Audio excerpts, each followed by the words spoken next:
Fidèles auditeurs de l'émission La Bonne Direction, nous venons encore au-devant de vous pour partager la parole du Seigneur. Nous sommes dans le livre de 1 Timothée au chapitre 5, verset 8.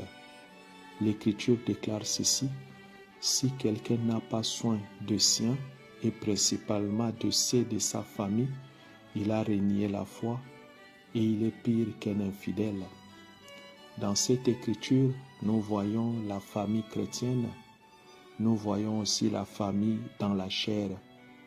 Mais les deux familles, nous ne pouvons pas les négliger parce que nous ne sommes pas venus dans ce monde de nous-mêmes.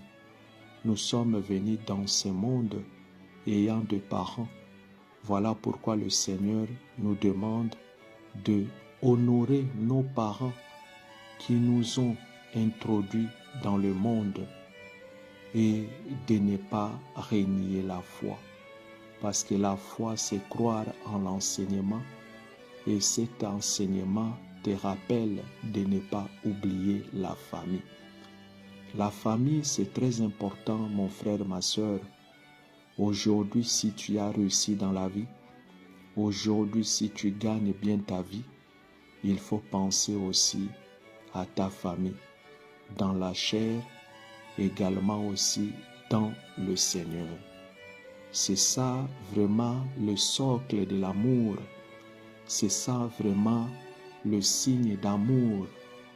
Tu peux entendre que les membres de ta famille vraiment sont dans des difficultés. Ne cherche pas à multiplier des discours bidons. Ne cherche pas d'esquisses. Si tu y en as, il faut aider. Oui, tu peux entrer, d'économiser, de réaliser des projets. Mais sache que le lendemain ne nous appartient pas. Le Seigneur veut que nous aidions le membre de nos familles, car tu remarqueras dans le livre de Genèse chapitre 14, versets 13 à 14, Abraham, il a entendu la difficulté qu'avait son neveu Lot. Il était en prison. Abraham, il a mobilisé le moyen pour aller libérer Lot. Oui, c'est un exemple à suivre. Dans des difficultés, il faut aider les membres de nos familles. Dans des souffrances, il faut aider les membres de nos familles. Car si nous ne le faisons pas, nous renions la foi. Voilà pourquoi le Seigneur n'aime pas celui qui est irresponsable. Tu remarqueras d'autres parents, ils négligent même les enfants que le Seigneur leur a donnés.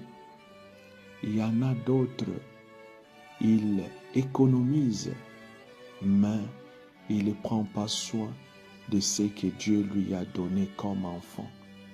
Il ne prend pas soin de celle que Dieu lui a donnée comme femme. Le mari peut manquer, mais la femme peut aussi avoir quelque chose, mais il ne peut pas aider son mari. Oui, l'égoïsme ne paye pas.